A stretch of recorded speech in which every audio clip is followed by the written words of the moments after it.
Hello everyone. Today I am going to teach you chapter 1 of 5th class. It is a poem Be Busy as Bee written by Isaac Watts.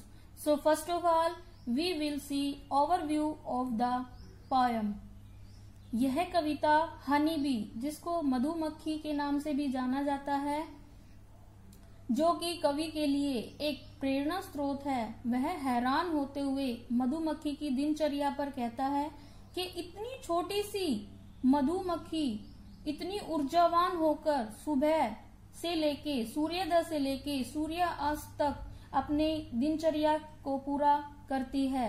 वह फूलों से उनका रस चूसती है, कैसे अपने hive में छोटे छोटे कंपार्टमेंट में वैक्स फैलाती है, अपने घर को कितना सुव्यवस्थित तरीके से रखती है और शहद बनाने के लिए कितनी कठोर मेहनत करती है।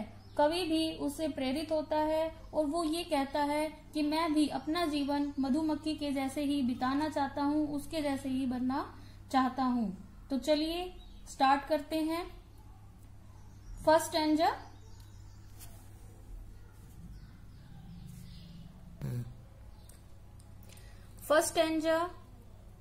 फर्स्ट स्टैंजा में कवि हैरानी व्यक्त करते हुए कहता है कि छोटी सी मधुमक्खी कितना हार्ड वर्क करती है, वह सुबह से लेकर शाम तक कैसे प्रत्येक खिलते हुए फूलों से रस चूसती है और उनको इकट्ठा करती है। इन सेकंड स्टैंजा कवि कहता है कि मधुमक्खी अपने सभी कामों को कितनी कुशलता के साथ करती है, वह अपने सेल यानी कि अपने छत्ते को कितनी कुशलता से बनाती है और उसमें छोटे छोटे जो कंपार्टमेंट बने होते हैं उसमें कितनी सुव्यवस्थित तरीके से वैक्स को फैलाती है और उन छोटे छोटे कंपार्टमेंट में कैसे हनी को इकट्ठा करती है ताकि वह हनी रूपी भोजन बना सके। इन थर्ड स्टैंजा कवि ये इच्छा करता है कि वह भी मधुमक्खी के जितना ही हार्ड वर्कर बनना चाहता है और अपने जीवन को वैसे ही कार्यों में बिजी रखते हुए बिताना चाहता है। वह कहता है कि अगर कभी मुझे कोई काम करने का अवसर मिला या अपनी कुशलता को दिखाने का अवसर मिला तो मैं भी मधुमक्खी के जैसे ही दिखाना चाहूंगा। यहाँ तक कि वह यह भी महसूस करता है कि जैसे कि शैतान लोग कुछ न कुछ शरारतें करते रहते हैं, उनका असर।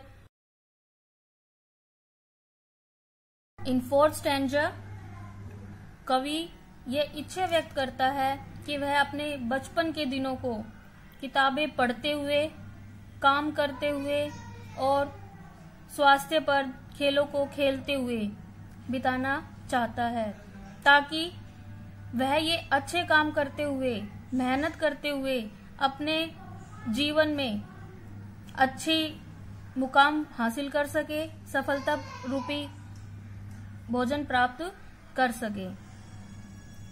At the end of this poem, I would like to summarize this poem. So, I request all the students listen carefully.